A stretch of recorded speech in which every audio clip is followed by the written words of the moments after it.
he was someone that I wanted United to kind of target in the summer. And again, he would have cost a lot of money because, Aston Villa signed him to a new contract, and obviously Aston Villa are now a Champions League club at the moment. And any other Premier League club that wanted John Duran would have had to have paid mad money. But never did I think that John Duran would be going to Al Nassr in Saudi. And again, Saudi, they're ready to pay the money there and then, And the thing is as well, it'll be very interesting to see what wage John Duran's on as well. But for me, I'm shocked, man. I'm shocked that Villa, because the thing with John Duran, he's 21, and I'm thinking, what are Villa actually thinking by letting him go? Because obviously there was rumours. Well, I'll say rumours. I think Arsenal also put in a bid for Ollie Watkins, but the John Duran one doesn't make no sense to me because John Duran's 21. You know, for me, as I said, he's going to be one of the best strikers in the world. For me, inside the next couple of years, and if Watkins was to be moved on, because Watkins is 29, then John Duran for sure would be a main starter at Aston Villa. But the fact that he's gone to Saudi, again, he's gonna kind of go off the radar. Um, so for me, I think I can see John Duran just staying there for a couple of seasons and then probably coming back to Europe when he's about 23, 24. But yeah, it's a mad one, really. I'll be honest with you, I didn't see that one coming, the John Duran one. And now again, because I think there's a shortage of strikers in world football, as I've been saying. And to be honest with you, man, it's mad because yeah, obviously in terms of strikers, as I said before, Joshua Zirkzee for me, I'm happy with Joshua Zirkzee. There's more to come for sure. But Rasmus Højlund for me is a massive problem, and he's someone that the club needs to loan out, with the view of trying to um, get him moved on. But again, how that's going to work is going to be difficult because of how much he cost. But yeah, it's mad. It's mad. So yeah, it's one of them things where that caught me off guard. I ain't gonna lie, And as I said, I think where where um where Man United go from here in terms of, because Man United for sure are going to be looking at another striker, and he would have been a possibility. Obviously there's been links to Gyökeres, who I don't really want, but for sure that's one off the table now in John Duran. Um, so yeah, it's just it's a bit frustrating. Big up City has won four. Oh, City has won four in a row. Big up. So yeah, man, the John Duran one is a shock, man, for sure. Yeah, big up for the light, man. Appreciate it. Make sure you subscribe to my channel as well at GavGoesIn. But yeah, I was just discussing John Duran, man. Yeah, that caught me off guard big time, man. And yeah, I think that now it'd be interesting to see what Villa do, because Villa now have got the money, and will Villa go in for another striker? If you're looking at younger profiles, again, our big up City has won four in a row. 800 subscribers, man. Yeah, big up for that, man. Big up. Um, a milestone that was hit. Yeah, it took some time, man, but yeah, no, I appreciate it. Guys, if you're just coming in, just talking about John Duran going to Al Nassr, which has been a massive shock. Make sure you subscribe to my channel as well at Gav Goes In, and make sure you smash that like button, guys, as well. Big up, what's up, Astro. Big up as well for coming on.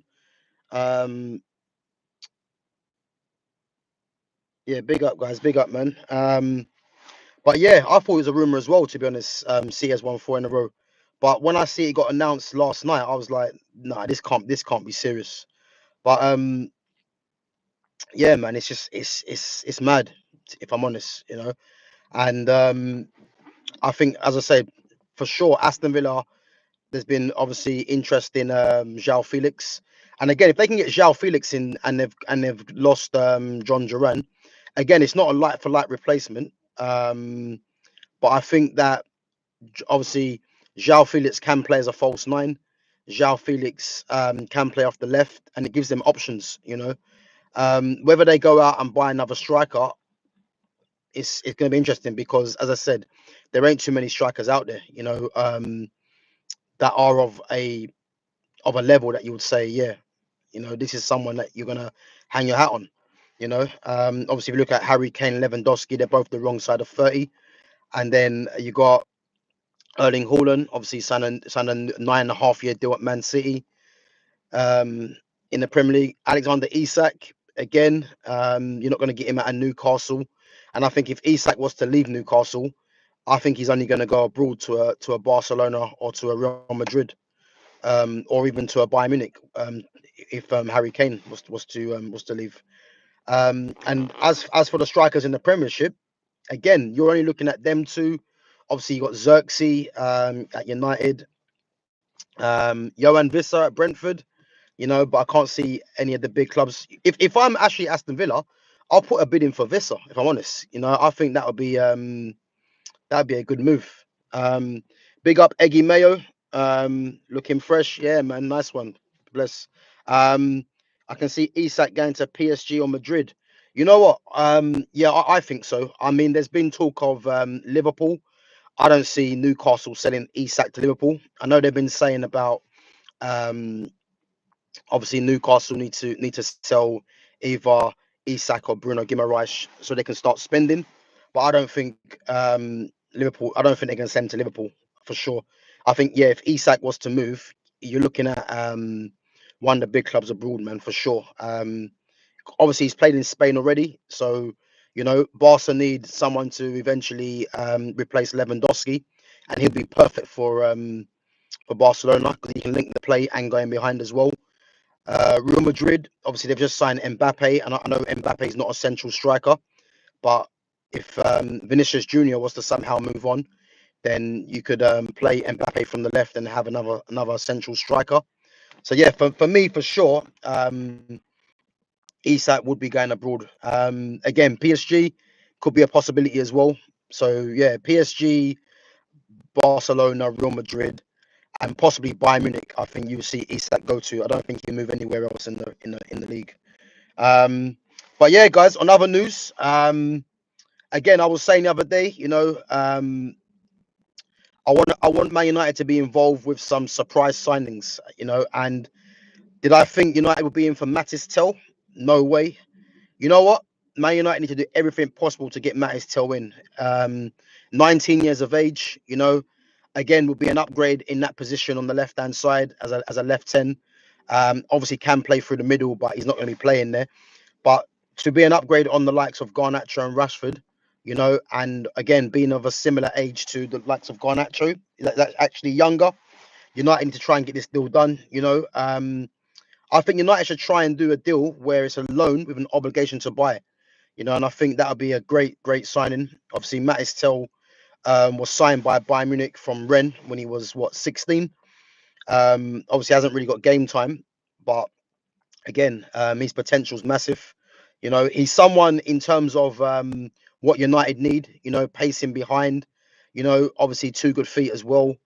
Um, I think United needs someone in the front line like that, because if you've got Ahmad and Xerxes, they're both players that are ball players. So you need a bit of um, you need something a bit different on that side of the pitch. Someone that's got pace to run in behind, and someone who's actually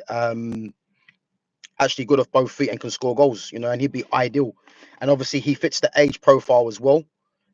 So for me, yeah, I think that's a must signing. But again, I didn't really see this one happening. So I'm kind of shocked.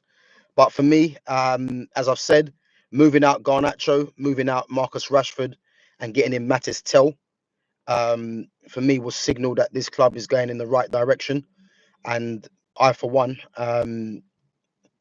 will be back in Ineos if they want to do that, because I think this will be a massive signing. Again, he's going to have a lot of suitors, Mattis Tell, because he is a good player, and obviously he's someone of the age profile that many clubs will be looking at. And obviously not just Man United, but he can cover 2 positions as a striker and as a left 10, or as a left winger. so he'll be sought after really.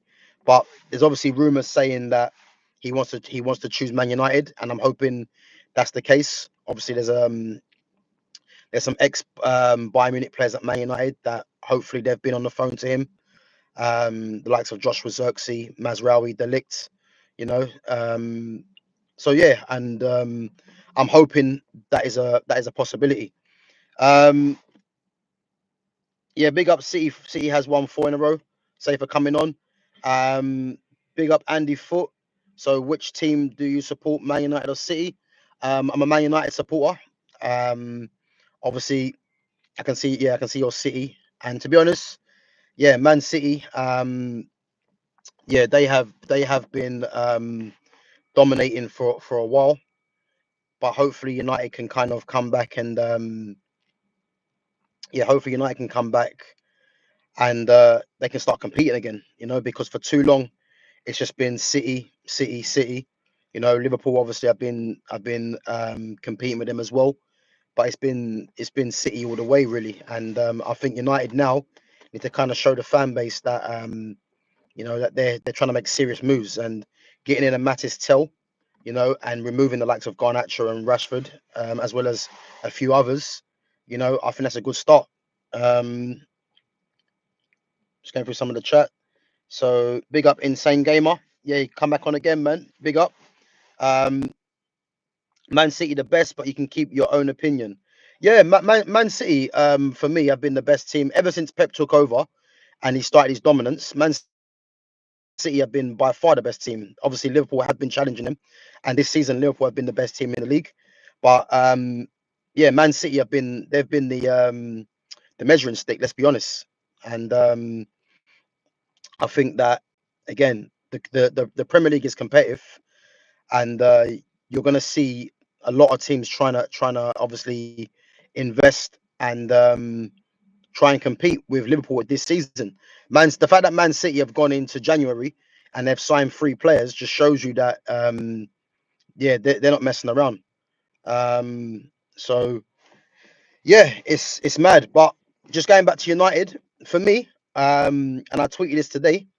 For me, for United, if they was to have a January window of obviously Patrick Dorgu's come through has come through the has come through the club now. But if United was to get Mattis Tell, Paul Pogba on a free, because don't forget Paul Pogba, you know, he can start training now, but he can't start playing until March.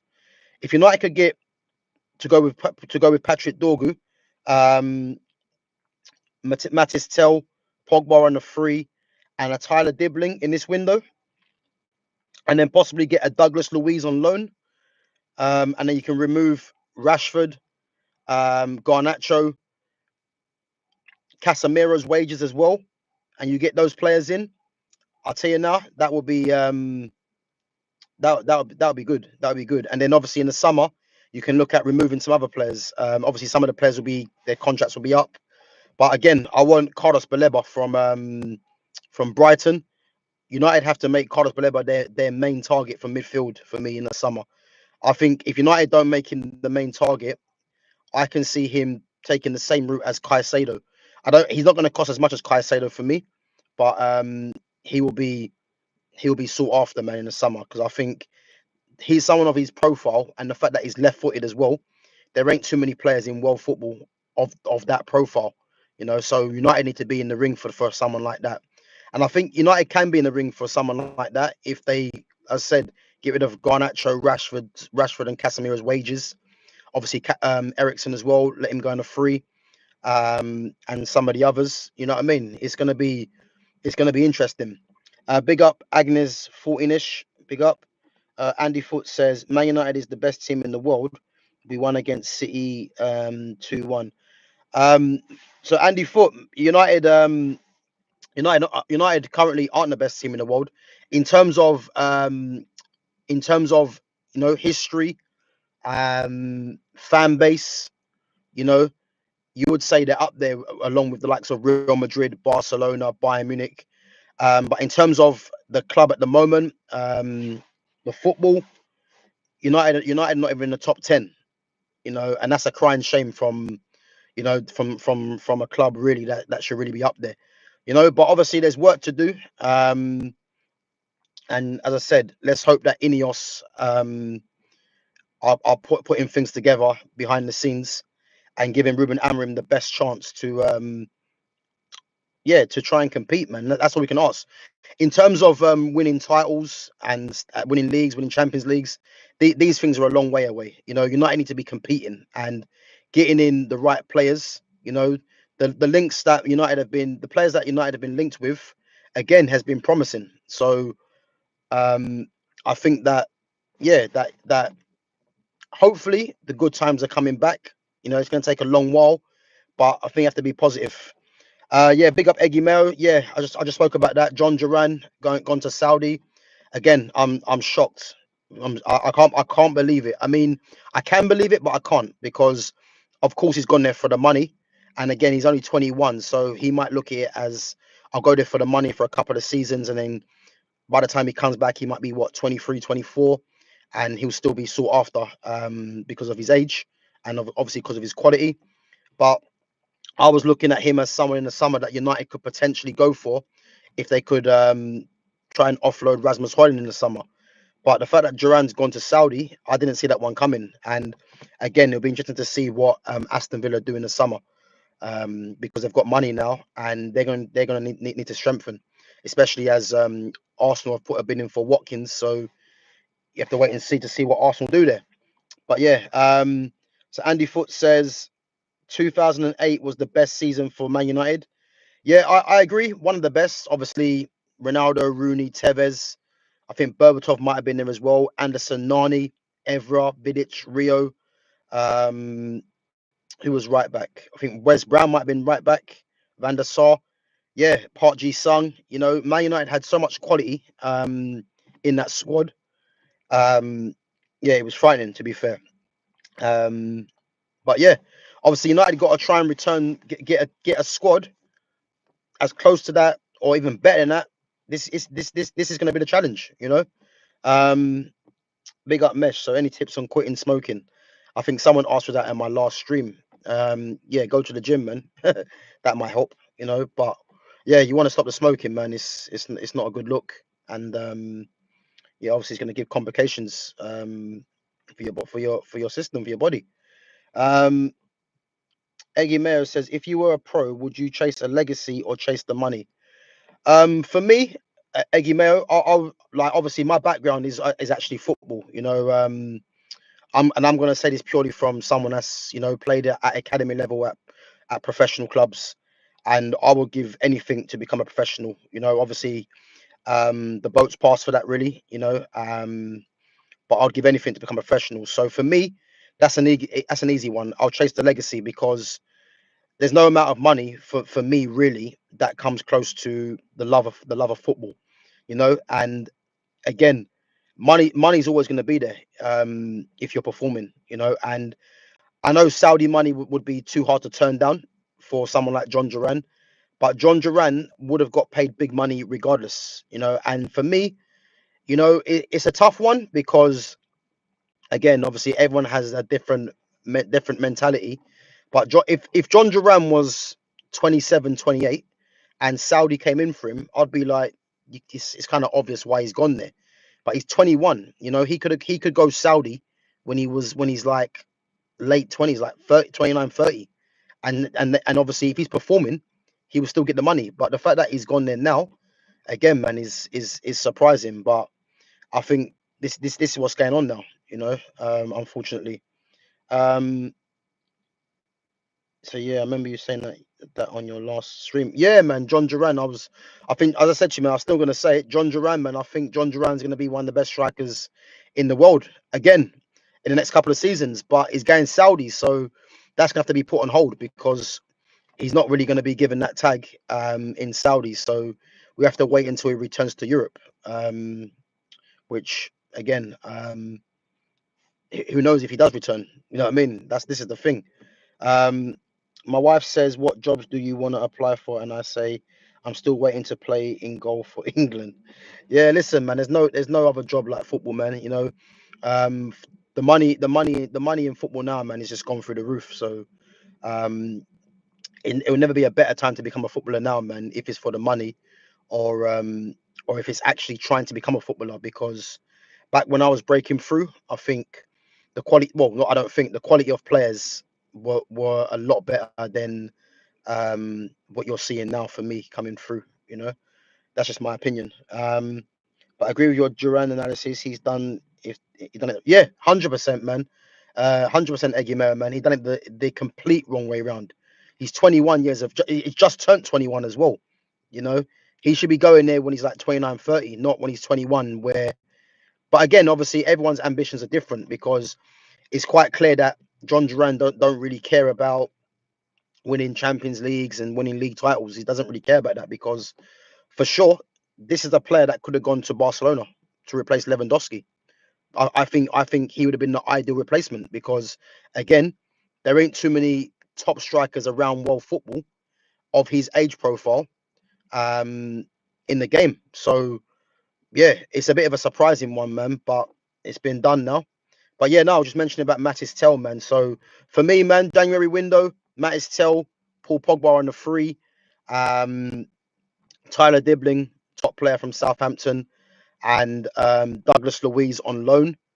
If United can try and get that done, listen, that'll be a great window.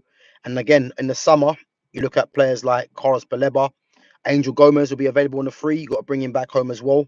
A great option in central midfield. So yeah, man, there is players out there, man. But whether United are in for them or not remains to be seen. But hopefully, um, so I always think if I was an old striker, I'd go and play in Scotland and bang in 30th season like Defoe did. Yeah, man. Like, but again, I think now in football, now if you're like that age, you're probably going Saudi. Let's be honest, because Saudi are paying the money, and you can still prolong your career really out there because it's a slower pace, you know. But yeah, obviously it was Scotland. The foe's probably thinking to himself now, like how unlucky is as has he been because he could have done the same thing in Saudi, but he went Scotland and didn't get half the nowhere near as much money as what they're gonna get in Saudi.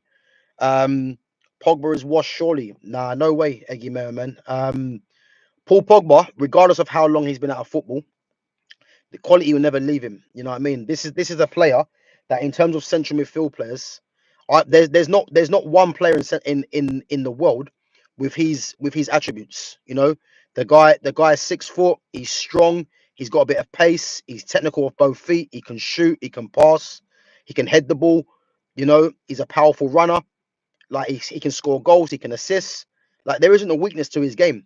The only problem is that does he still have the hunger for the game, which I believe he still does, and his fitness record really. Because I'm telling you this now, a player with them qualities, you don't turn your nose up, and especially at Man United, where he has been. You know, obviously the fan base didn't treat him with the respect a lot of them that he should have got.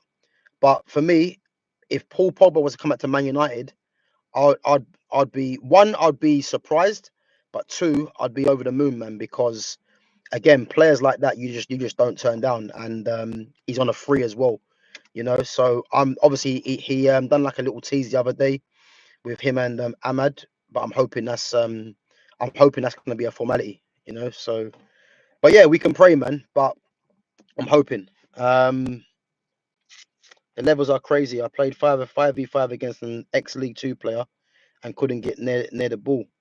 Well, yeah, I mean, obviously, but these guys are training every day, man. So you should expect that, really, you know. But yeah, there is good players in League Two, League One, you know. But even the Premiership, like I don't think the gap between the Premiership and some of and the League Two, League One. If you're talking about the elite players, then yeah. But if you're talking about bottom of the league, or even at Man United, like I look at someone like Garnacho, for instance, is a prime example. And there's better League Two players, League One footballers than Garnacho. I'm convinced, because Garnacho is not a good football player. He's someone that is just he's someone that this fan base are trying to adopt because he's come through the youth. Well, they bought him from Atletico Madrid. But if you actually look at his footballing ability, yeah, it's not there really. Let's be honest. as I said, I've seen loads of players come through United's reserves and youth team, and they're so much better than the likes of a Paul Pogba, the likes of a Alejandro Garnacho. Do you know what I mean? So, um, yeah, man, it's mad. Even Rasmus Højlund, I'm saying Rasmus Højlund is the worst striker in the league, and I'm saying that for a reason, because I look around the league and I'd stop him for any other striker in the league. That's how bad he is, you know. Um, but again, man, yeah, it's opinions. But yeah, man, my opinion is my opinion is watertight, man. Like, you know. But am I glad Anthony's gone? Do you know what? Um, Anthony's a funny one because he cost a lot of money, you know, through no fault of his own. But for me, he wasn't really given a fair chance, in my opinion. Like unlike other players, even with Amarim, I thought Anthony could do a job on that right wing back, linking up with Ahmad. But obviously, Amarim doesn't rate him, you know. And again, if the manager doesn't rate him, you have to kind of give the manager the players he wants, you know. And for me, Anthony's gone out on loan now, you know, and it's all about Anthony increasing his value out on loan. I don't personally see a way back for him because I think the fact that Amrim rarely played him anyway, I don't see why Amrim's going to change his mind, and obviously Amrim's going to want his own players. So I think the Anthony one's done now. But yeah, I'm not glad he's gone, but it's a bit annoying. I'm just frustrated that he didn't get given more of a chance in that position, you know. But again, we have to move on, and we have to see what Amrin wants to do. You know, I want Giovanni Quenda for me, more of a summer signing, but you know, or Mohamed Kudus. I think United need physical and powerful players in the wing back areas. You know, that's what I want to see. So we have to wait and see though. Surely Hoyland doesn't get service, so you can't judge him fully. Eggy Mayo, man, big up for your comment. I want to dispel this myth about service, yeah, because what people seem to forget, yeah, with someone like Rasmus Højlund, yes, many Man United strikers haven't been getting service, yeah, and this isn't the days of your Alan Shearers, your Andy Coles, your Chris Suttons, you know. This isn't the day of them players where it was, you know, give them a chance, they'll score. Football has changed a lot, and the striker now has to be doing a lot more in terms of just scoring a goal. You know, if Hoyland had good link up play, you know, he was keeping the ball, linking the play, wasn't falling over every 5 minutes. Yeah, I would have more sympathy that if he wasn't getting chances. But he offers absolutely nothing. You know, his best attribute you'd probably say is his pace, and you very rarely see that because he's not a clever player. But in terms of his link play, um, in terms of his hold up play, you know, his game understanding is non-existent. And I think what people are doing, they're just giving him excuses. They say he's only 21. You know, he's not getting service. It's a myth. It's a lie. You know, um, as I said, the striker in today's game needs to be doing a lot more and not just relying on service. I mean, as a striker that got bought for 72 million, again, not his fault because he doesn't command the fee, but he's now gone 36 games without scoring a goal. That is too short of a full Premier League season. Yeah. So I don't really want to be hearing about he isn't being given service. Okay. As I said, if he was doing a lot more in terms of contributing to the team's play, um, I'd have more time for it. But he doesn't. He does nothing. And again, he just ain't good. It's as simple as that. So United need to be looking at loaning him out. Again, he's not going to go nowhere in January, but in the summer, obviously there's been rumours about him being on trial to the end of the season. And for me, he's not going to get any better, man. He's not. So United need to be trying to move him on. Again, it's going to be difficult because of how much he paid, and obviously because of immortalization as well. Um, unless a club comes in and pays 50 million for Rasmus, even that's going to be less than what they paid, but it's going to be difficult. So you're probably looking at a loan, and then him obviously proving himself on the loan. But United taking a hit on him again. It's going to be mad. But we can only hope. But for me, he's not a future Man United striker, nowhere near it.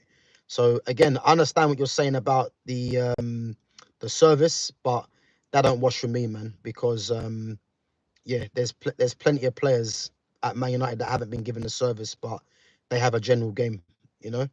But big up for your comment anyway. I'd send him to Brighton or West Ham on loan and see if he can find his rhythm with less pressure. Again, Brighton, is he better than João Pedro, Danny Welbeck? No. So why would they take him?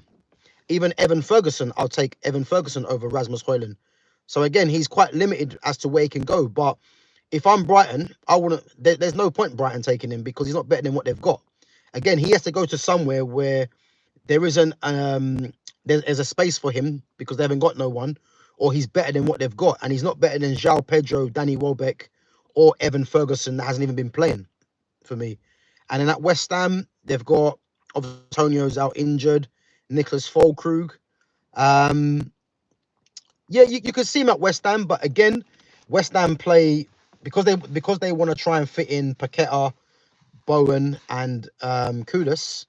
He's not better than any of them three. So again, West Ham might be looking at him as an option from the bench, but you got someone like Füllkrug, and if Antonio gets back fit again as well, I'll take Antonio over Højlund. So I'm trying to say Højlund's that bad, you know. I can't really think of where he's going to go that improves anyone, you know. That's how bad it is. He feels like an Italian league player where he can have more time on the ball. Again, I hear what you're saying. The Italian league isn't notorious for fast and physical players, and in that Italian league, he might shine a lot more. Where physicality, he'll shine a lot more. But defense wise, these defenses in Italy, they won't be as they won't